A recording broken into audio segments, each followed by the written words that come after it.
তোমাদের এই লাইফটা, তোমাদের এই জীবনটা, তোমাদের ভালো যেটা সেটা তোমরা বুঝবা না বা বুঝো না।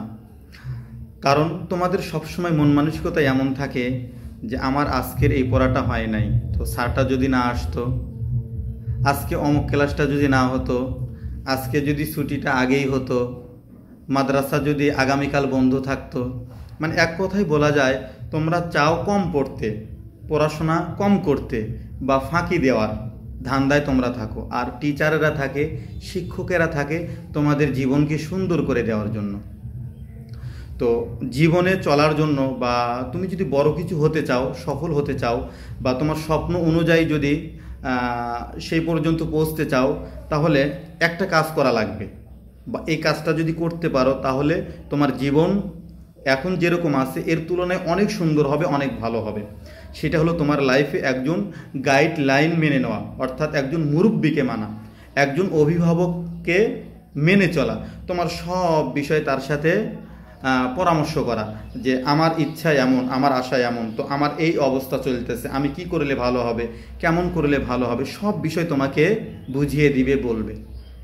আজকে আমি যেই অবস্থায় আছি, যদি আমি ছোট থাকতে, তোমাদের সমান থাকতে, যদি আমি কোনো ওস্তাদকে মানতাম আরও, বা কোনো একজন টিচারকে গাইডলাইন হিসেবে মেনে নিতাম, তাহলে আজ যেই অবস্থায় আছি এর চেয়ে কিন্তু আরও বড় অবস্থায় যেতে পারতাম, আরও ভালো অবস্থায় যেতে পারতাম।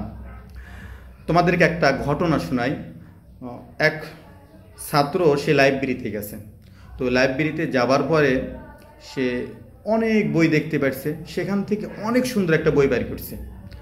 বইয়ের মলাটা অনেক সুন্দর, পেজগুলো অনেক সুন্দর, উপরের যে ক্যালিওগ্রাফি অনেক সুন্দর, মানে সব দিক দিয়ে একটা অমায়িক একটা বই, কালারও অনেক সুন্দর। এটা দেখে সে বইটা নিয়ে বাসায় চলে গেছে। তো বাসায় যাবার পরে সে বইটা যখন খুলে দেখে বইটা হলো আরবি সাহিত্যিকের। তো আরবি সাহিত্যিকের বই, এটা তো সে পড়তে পারে না। এরপর সে আবার ওস্তাদের কাছে আসছে। ওস্তাদের কাছে এসে বলতেছে, ওস্তাদ জি, আমি তো একটা বই নিয়ে গিয়েছিলাম, তবে বইটা আমি পড়তে পারি নেই, তো আমাকে এমন একটা বই দেন যে বইটা আমি পড়তে পারবো। তো ওস্তাদ লাইব্রেরিতে আসছে, আসার পর একটা সাদা মাঠা, পৃষ্ঠাও অতটা সুন্দর না, মোলাটাও অতটা সুন্দর না, ক্যালিওগ্রাফিও নাই, আবার উপরের যেই মোলাট থাকে বা উপরে যে পেজটা থাকে সেটাও অতটা আগের তুলনায় বা আগের যে বই ছিল অতটা সুন্দর না। বইটা হাতে ধরে দিছে। তো এবার এই ছেলেটা বইটা নিয়ে অতটা মানে খুশি না, কারণ আগের তুলনায় এই বইটা অনেক নর্মাল, অনেক অসুন্দর।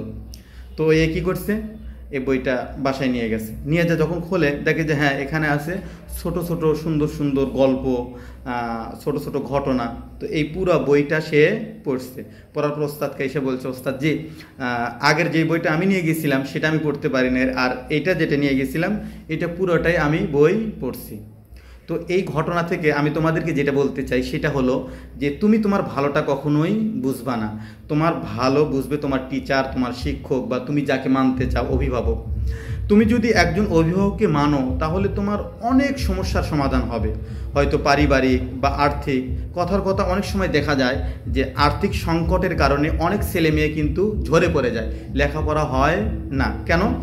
আর্থিক সমস্যা বা বাবা মার সমস্যা বা পারিবারিক সমস্যা, এই জন্য পড়াশোনা বাদ দেয়। তুমি যখন একজন গাইডলাইন মেনে নিবা, একজন অভিভাবককে মানবা, তখন সে তোমাকে বুদ্ধি পরামর্শ দেবে। তোমার যত আর্থিক সমস্যা থাক, যত সমস্যায় থাকুক, সে সলিউশন দেওয়ার চেষ্টা করবে। তোমাকে তোমার স্বপ্ন অনুযায়ী বড় করার জন্য, বড় হওয়ার জন্য সে অনেকটাই তোমাকে কি করবে, বুদ্ধি পরামর্শ দেবে। অনেক সময় আমি আমার যেটা ভালো বা তোমার যেটা ভালো সেটা বুঝো না। তুমি চাচ্ছ তুমি ডাক্তার হতে, কিন্তু তোমার মেধা যেরকম সেটা ডাক্তারই না, তোমার মেধা হচ্ছে ওকালতির মেধা।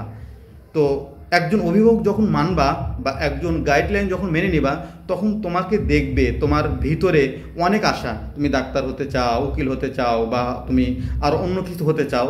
তো উনি একজন অভিজ্ঞ লোক, একজন শিক্ষক, তোমার বিষয় দেখার পরে তোমাকে বলবে যে না, তোমার ডাক্তারের চাইতে তোমার ওকালতির জ্ঞান বেশি আছে, তুমি ওকালতি নিয়ে পড়াশোনা করো। অথবা তুমি ওকালতি হতে চাচ্ছ, ওকালতির চাইতে তোমার ডাক্তারি জ্ঞান বেশি আছে, তোমার মেধা ভালো, বা তোমার সব দিক দিয়ে ডাক্তারের দিক দিয়ে অগ্রসর বেশি হতে পারবা। তখন তোমাকে বুদ্ধি দিবে যে ওকালতি না করে তুমি ডাক্তারি লেখাপড়া করো। এরকম অহরহ হয়, ব্রেন অনেক, কিন্তু তোমার কোনটা ভালো হবে সেটা তুমি বোঝো না। এই না বোঝার কারণে একটা নিয়ে পড়াশোনা করো, আর মাঝপথে গিয়ে কি হয়, ঠেকে যাও বা থেমে যায় বা পড়াশোনা আর হয় না। এটা অনেক সময় ঘটে। এই জন্য একজন অভিভাবককে মানতে হবে। এটা যে কোনো স্যার হোক বা তোমাদের এলাকার কোনো একজন শিক্ষিত লোক হোক।